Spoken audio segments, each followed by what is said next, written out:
Хәйерле көн. Мин Хөсәйен Мөгөлдәр Вахит кызы буламын. Әлеге вакытта Белорет башкорт гимназиясының 9 сыйныф укучысымын. Минең төрле шөгыльләрем бар. Шуларның берәүһе сәхнәлә уйнау. Сәхнәлә мин төрле образдар, характердар тудырырга тырышам. Өстәвенә мин яхшы укыйм. Гимназиябызда үткән сараларда әүдем катнашам. Мине барыһы усал, каты куллы кеше тип белә. Был баһала берникадәр дөрөҫлек тә бардыр. Усал булмай, ҡайҙа бараһың? Заманы шундай ине. Үҙ-үҙеңде яҡлай белмәһәң, яңғыҙ ҡатынды ҡыйырһытырға күп һорамайҙар ине бит. Әммә Байгилде ҡоҙам әйтмешләй, аҡыллы уҫал булдым. Иллә аҡыллы уҫалһың да инде, Тәйбә ҡоҙағый, тигән булыр ине мәрхүмкәй. Кешегә тураһын әйттем, уратып-суратып торманым. Ҡаты ҡуллы тигәндәре менән тулыһынса килешәм. Атайһыҙ ҡалған өс уланды ҡаты ҡуллы булып булмай ҡайһылайтып дөрөҫләй бәләйһең инде. Өлкәнем Хамматым, әллә баш бала булғанға минең терәк тайнысыма әүерелде. Хисбулла мәүшерәк ине, уҡытып мулла итмәк булдым.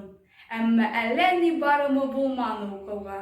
Шулай да, икенсе ҡатыны бибешкенедән уңып, матур донъя көтә. Бында ла мин ҡаты ҡуллы булып, димләп өйләндермәһәм, был матур ғаилә барлыҡҡа килер инеме икән? Ай-һай! Минең ҡаты ҡуллыҡтан төпсөгөм Зәкирем күберәк ыҙа күргәндер. Бигерәк үҙ һүҙле, иркенлек яратып үҫте. Ана шуға ла егет йәшенә еткән балама сыбыҡ эләктерә ала торғайным. Эй, үҙе минән аша ҡарап тора, үҙе рәхәтләнеп туҡмала.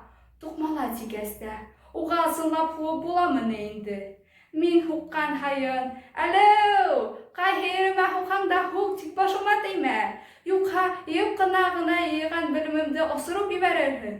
Тейеп, бөтә асыуҙы ҡул менән һыпырып ташлағандай, юҡҡа сығара ла ҡуя торғайны. Хәйерле көн, хөрмәтле тамашасылар. Эфирда Башҡортостан яңылыҡтары.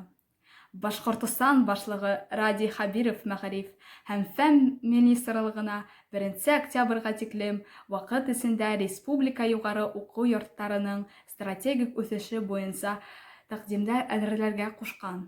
Тәү сиратта Башҡортостандың ҡайһы бер ҡалаларында һәм райондарында филиалдар асыу күҙҙә тотола.